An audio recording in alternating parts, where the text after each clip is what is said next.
बाद में देखो इस कारण से इसकी भी मुक्ति हो गई। और कन्हैया के पीछे जितने भी राजा पड़े हुए थे वो भी दिन रात याद करते, अरे उस सांवले को तो हम छोड़ेंगे नहीं।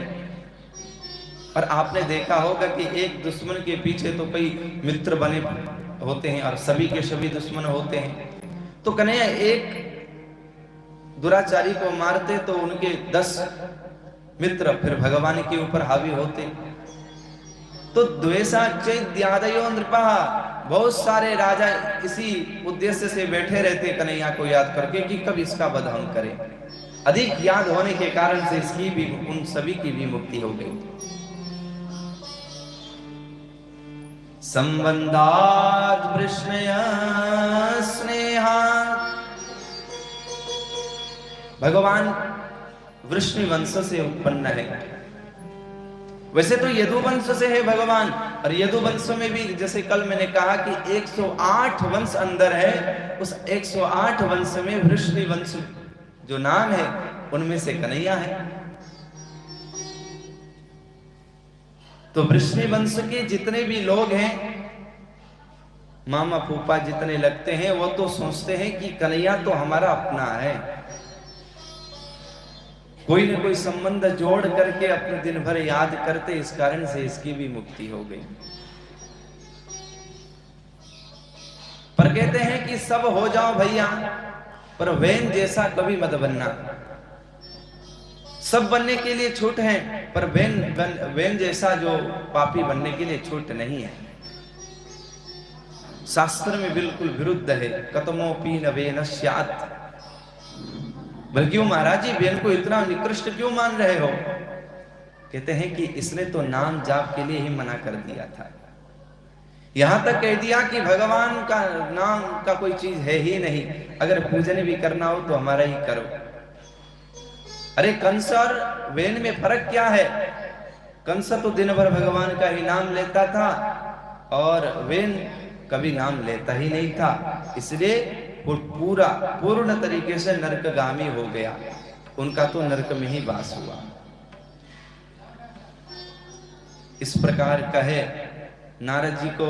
नारद जी कहते हैं कि अभी जो नीचे पड़ा हुआ है ना, जिसका सर नहीं कटा हुआ है, कन्हैया ने अभी काट दिया, जो मरा पड़ा है, ये पूर्व जन्म में जो बहुत पहले जय विजय थे, एक तो मरना बाकी था उस समय दंतवक्त्र, और बाद में वही त्रेता युग में रावण और कुंभकर्ण बनकर के आए। 3 जन्मों का श्राप मिला था ना। तो द्वापर युग में शिशुपाल और दंतवक्त्र बनकर के आए थे, जो भगवान ने शिशुपाल का कल्याण कर दिए। तो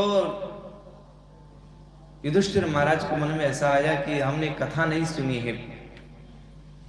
पहले हिरण्याक्ष और हिरण्यकशिपु की कथा है, तो हिरण्याक्ष की कथा तो हमने पहले सुन चुके हैं। पर पूछते हैं कि महाराज जी, जो हिरण्यकशिपु है उनके बेटे प्रहलाद हैं, और अपने ही पिता बेटे को मारना क्यों चाहेगा?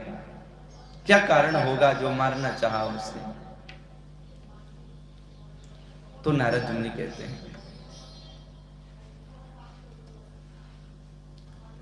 देखो बाहरी ज्ञान तो अलग से कोई मिलता है बहुत, पर जो कहते हैं वही करें तो ये तो बहुत ही कम। हिरण्याक्ष का जब वध हुआ तो उसकी माता दिति बहुत रोने लगी। माता तो रोती है। हिरण्यकशिपु आकर के समझाया, माता रोती क्यों हो? रोने से क्या मिलता है? खूब वैराग्य का ज्ञान देने लगा। अरे नहीं नहीं, जो होता है प्रभु की लीला।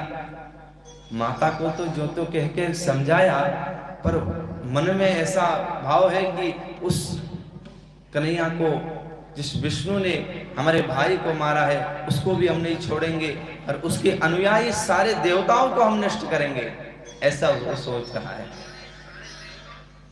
और देखिए, युद्ध करने के लिए बल तो चाहिए। हिरण्याक्ष इतना बलशाली, भगवान का एक थप्पड़ भी सह नहीं पाया तो सोचता है कि मैं भी उनके पास युद्ध करने जाऊं तो फिर मर ही जाना है, इससे पहले कि बढ़िया तप करके शक्तिशाली होकर के जाए, ऐसा उनमें भाव। तो पत्नी को छोड़ करके घोर जंगल में गया तप करने के लिए। महाराज ऐसा भयंकर तप किया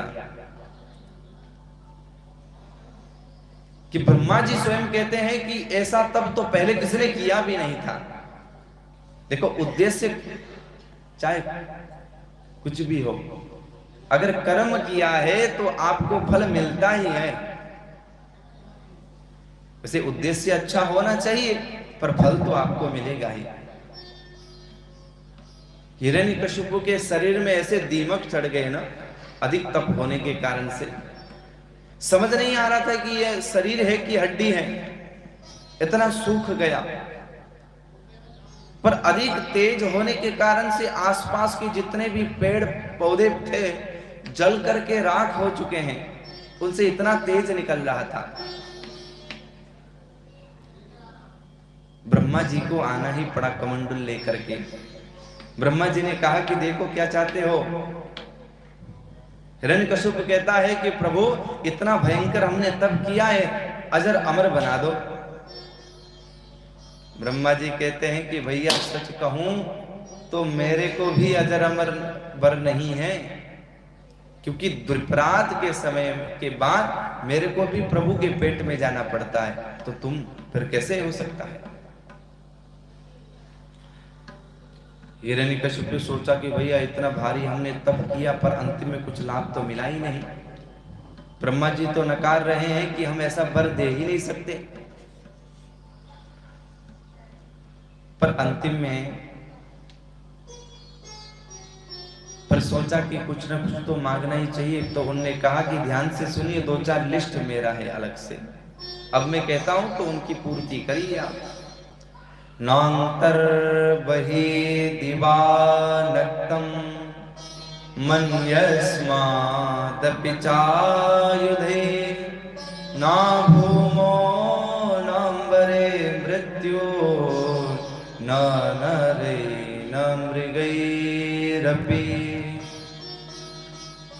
ठीक है प्रभु, अगर आपको वर देना हो तो सुन लो। ना भूमो नाम्बरे मृत्यु, कहता ऐसा वर देना न मैं अभी मरूं ना बाद में मरूं, ना ऊपर मरूं ना मैं नीचे मरूं, ना मैं दिन में मरूं ना मैं रात में मरूं। और कहते कहते कहते कहते ये भी कह दिया कि ब्रह्मा, अब उनको ये समझ आ गया कि सब कुछ बनाने वाले ब्रह्मा है, तो बुद्धि का प्रयोग करता हुआ कहता है कि आपके हाथ से बने हुए जितने भी पदार्थ हैं उससे बिल्कुल मैं ना मरूं। ब्रह्मा जी बड़े असमंजस में पड़ गए कि भैया हाँ बोलूं या ना बोलूं। हाँ इसलिए नहीं बोल सकता कि ऐसा वर फिर बाद में फिर हाथ धोना पड़ेगा, हमको ही कष्ट होगा। और ना इसलिए नहीं बोल सकता क्योंकि इसने इतना भयंकर तप किया है कि इसको फल तो देके ही जाना है। ताते में दुर्लभा पुंसाम, ब्रह्मा जी कहते हैं कि हे तात, यद्यपि आपने जो वर मांगा है अति दुर्लभ है, ऐसा वर हर किसी को नहीं देता, पर आज ऐसी इच्छा है कि तुमको ये दे, क्योंकि अगर आपने ऐसा ही मेहनत किया हो तो फल क्यों ना मिले। तथास्तु कह दिए, ऐसा ही वर लेकर के गया। अब तो महाराज जी अभिमान बढ़ गया, तलवार लेकर के देवलोक में पहुंच गया। वहां तलवार दिखाते ही सबके सब पलायन हो गए, भाग गए। त्रिभुवन को कब्जा में ले लिया। विश्वकर्मा जी के द्वारा सुंदर भवन बनाया था, उसमें अपना आधिपत्य जमा लिया। कयादि चाहती है बालक हो जाए तो कालांतर में बहुत सारे पुत्र भी जन्म हुए, और उनमें से सबसे छोटा पुत्र का नाम ही प्रहलाद है। बोलिए प्रहलाद महाराज की।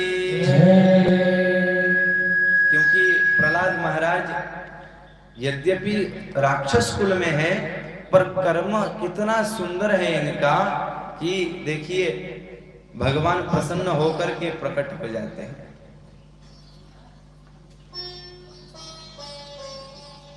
अब हमें ऐसा लगता है कि राक्षस कहने से ही लंबे लंबे दांत होंगे। राक्षस की परिभाषा ऐसी होगी कि लंबे केस होंगे, ताम्र समान के, देखने में बिल्कुल अच्छे नहीं होंगे। बोले ऐसी परिभाषा बिल्कुल भी नहीं है, गलत। कहते हैं कि जिसका स्वभाव क्रूर हो, विपरीत हो सांसारिक रूप से, वो राक्षस है। ब्रह्मण्य शील संपन्न सत्य संधो जितेंद्रिया। प्रहलाद महाराज अति गुणी है।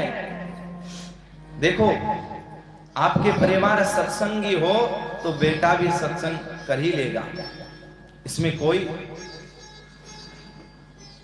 पर देखो आपके परिवार भगवान के बारे में जानता भी नहीं, जानते भी नहीं है, सत्संग प्रेमी भी नहीं है, और एक बच्चा सत्संग को बहुत चाहता है, तो सोचिए विशिष्ट बात है। सोचिए प्रभु की कृपा है ही। हिरण्यकशिपु कहता है कि हरि की पूजा तो करना ही नहीं है, अगर हरि उपासक आ भी जाए तो उसको भगा देना है, मार देना है। ऐसे घर में आज हरि प्रेमी प्रकट हुए हैं। अब किस प्रकार से रहते हैं? जैसे विभीषण जी कहते हैं, दो दांत में जीव जैसे संभल करके रहता है, ऊपर भी दांत है, नीचे भी दांत है। भाई अगर इन दोनों दांत के बीच में जीव आ जाए तो फिर कट जाना है। उसी प्रकार विभीषण जी रहते थे, ठीक उसी प्रकार प्रहलाद महाराज भी रहते हैं। हर अनुयायी चाहते हैं कि विष्णु विरोधी बने, पर वो विष्णु प्रेमी है। कल हम कह रहे थे, तजो पिता प्रहलाद। पर ये जीवन में याद रखना चाहिए कि अगर भगवत विरोधी वाक्य आपके लिए कोई कहे तो उनको निसंकोच त्याग देना चाहिए। अब त्यागने का मतलब यह है कि भाई अनसुना कर दो। जैसे